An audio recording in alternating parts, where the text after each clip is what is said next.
On November 23, 1996, Ethiopian Airlines Flight 961 was hijacked mid-air by three men who had no clue how airplanes actually worked. They ordered the captain to fly non-stop to Australia, without realizing the Boeing 767 only had enough fuel for a fraction of that distance. What followed was not just a hijacking, it turned into a fight against time, reason, and gravity, ending in a scene the world never forgot. The day Flight 961 took off. The day started out completely normal in Addis Ababa, Ethiopia. Ethiopian Airlines Flight 961 was supposed to be nothing more than a routine hop down to Nairobi. Just another 2-hour leg on a plane designed to fly much, much further than that. The aircraft assigned was a Boeing 767, a big twin-engine wide-body that usually crossed oceans. This morning, though, it was just making a short jump. At least that's what everyone thought. The 767 rolled out of the hangar looking sharp,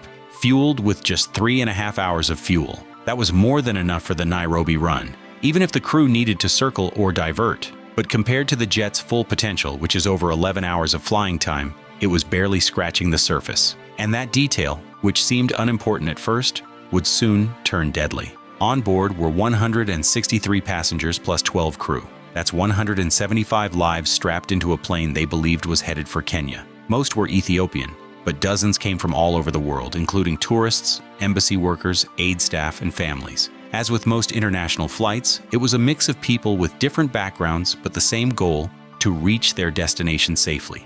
At the controls sat Captain Lulabat, a respected instructor pilot with more than 11,000 hours in the sky. His first officer, Jonas Makuria, was younger but solidly experienced too.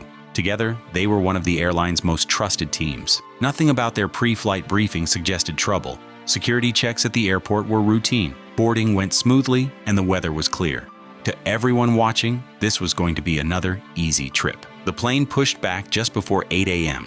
Engines roared to life, and Flight 961 climbed out of Bole International Airport with perfect visibility and a smooth ride ahead. For the first few minutes, everything was textbook. Passengers buckled in, some ordered drinks, others leaned back with books, or simply enjoyed the view of the Ethiopian highlands slipping beneath them. The cabin crew moved quietly through the aisles, smiling, serving, and making sure everything was in order. It was calm, quiet, and almost boring.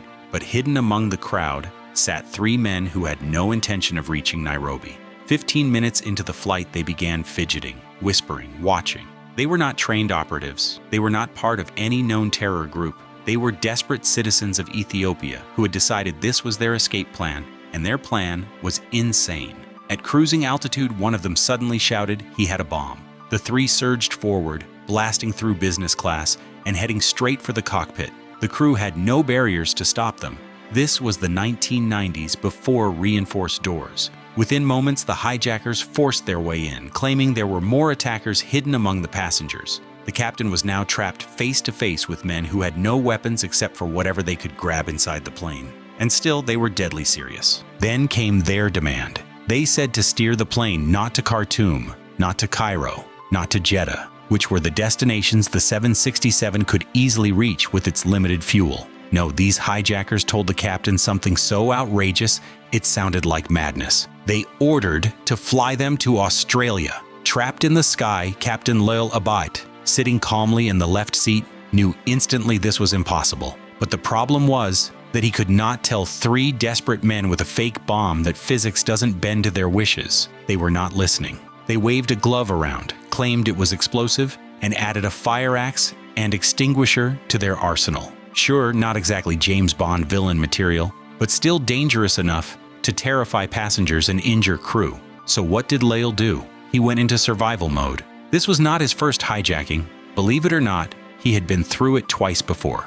Once forced into Sudan, once into Kenya. Both times, his method worked. He stayed calm, complied where possible, and talked the hijackers down. Violence was not the answer, not with 175 lives in his hands. Now he faced his third hijacking, and this one was escalating into pure lunacy. Lael tried logic first. He pointed to the fuel gauges, showing the actual numbers ticking down in real time. He explained, "Look, this is how much fuel we have. We cannot make it across the Indian Ocean," but the hijackers had already armed themselves with their proof, the glossy in-flight magazine. And what did the magazine say? The Boeing 767 had a maximum range of over 11 hours. They thought, gotcha, the captain was lying. Except, of course, he wasn't. Maximum range means a full tank, something this flight didn't have. The hijackers didn't care. They shouted, threatened, and clung to the idea that a travel brochure was more trustworthy than the man actually flying the plane. If this weren't so tragic, it would almost be laughable. Now let's be clear, these were not trained operatives. They were not soldiers, terrorists, or even smugglers. They were three men running from their lives, chasing some fantasy of escape. They spoke in French, a language not even common in Ethiopia, trying to sound official. Their leader planted himself in the first officer's seat after dragging poor Jonas out and beating him. Two others marched through the cabin, telling passengers in English, French, and Amharic that they were in charge. They didn't reveal their destination, though. If the passengers had known Australia was the plan, the cabin might have erupted in panic right then. Meanwhile, Lul tried a different angle. He called Nairobi Air Traffic Control, explaining the hijacking and relaying the ridiculous demand. A TC, baffled, asked the obvious. Confirm fuel on board? Lul told them the truth that they had 2 hours left, which was nowhere near enough. He even turned on the cockpit speaker so the hijackers could hear the controller spell it out. Ethiopian 961. With 2 hours of fuel, you cannot reach Australia. You must land elsewhere. You will have to ditch in the ocean. You would think hearing that from an authority outside the cockpit might break through the hijackers' delusion. But no, it only made them angrier. One ripped the captain's sunglasses and headset away, cutting off his last direct line of communication. Nairobi kept calling back, but Flight 961 had gone silent forever. At this point, Lul played a dangerous game.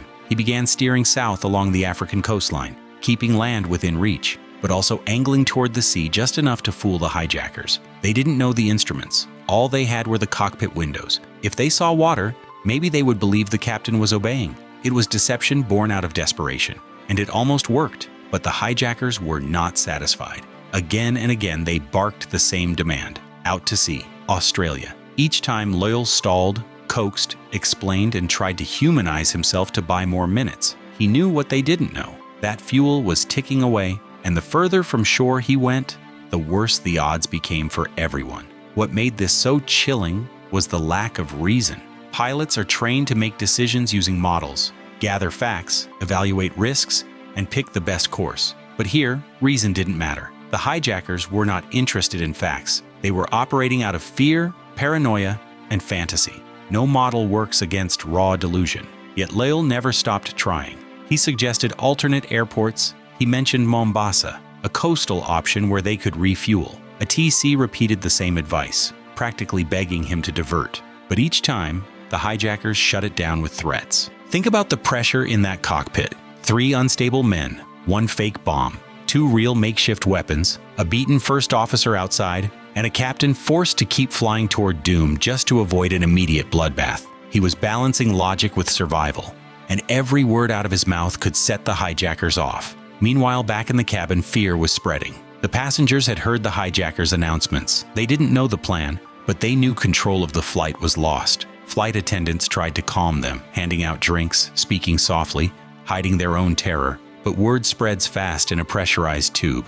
Some people prayed, others froze. A few clutched their children tighter, and the minutes kept ticking away. By now, fuel was burning down faster than the situation could be resolved. The 767 was at 39,000 feet, but that altitude didn't matter if there wasn't enough kerosene to keep both engines alive. The cruel truth was that every second the hijackers refused reason was a second closer to the engines shutting down. Lul knew this. He had been trying to extend time, to keep the plane near land, but with his headset ripped away, he was on his own. He couldn't warn ATC, couldn't negotiate with anyone except the man sitting beside him, a hijacker, convinced the Indian Ocean was a runway to paradise. And this is where the horror truly deepened. The captain understood the math. He knew, barring a miracle, they would run out of fuel. He also knew what ditching a heavy jetliner in open water usually meant. It was the outcome no pilot ever wants to face. Yet here he was, flying directly toward it because 3 desperate men believed a magazine more than a professional aviator. The fuel gauges kept sinking, and the silence in the cockpit was broken only by the hijackers' drunken rambling. They had raided the liquor trolley, downed bottles of whiskey, and were now barking half-formed commands, slurring threats, and waving their makeshift weapons like props in a bad play. One moment they ordered Lil to climb higher. the next to descend. As if altitude could magically stretch the range to Australia, their delusion made the cockpit even more volatile, but the captain's eyes stayed glued to his charts. And then the first engine quit. The steady roar faded into a sickening whine before dying altogether. Warning lights flashed. The hijackers panicked, shouting accusations at Loyal as if he had sabotaged their plan on purpose. He didn't answer. He couldn't. Every ounce of focus was now on saving the lives of those on board. The final descent. By this point, Ethiopian Airlines Flight 961 was flying on fumes. The Boeing 767 had already lost one engine, and the second was sputtering. And the bitter irony is that the captain actually had one final shot. Ahead, tucked along the island of Grande Comore, sat Prince Said Ibrahim International Airport, a single runway that could have saved everyone if reason had been allowed to rule. But reason had long since left the cockpit. The hijackers, drunk on stolen whiskey and their own delusions, refused to let him land. So, the captain shifted focus. If he couldn't reach the runway, maybe he could still save lives by ditching the plane near the shore. That decision would define the next few minutes. Back in the cabin, the mood had changed, from nervous whispers to outright panic. Passengers could hear the engines failing. They could feel the nose dipping lower and lower.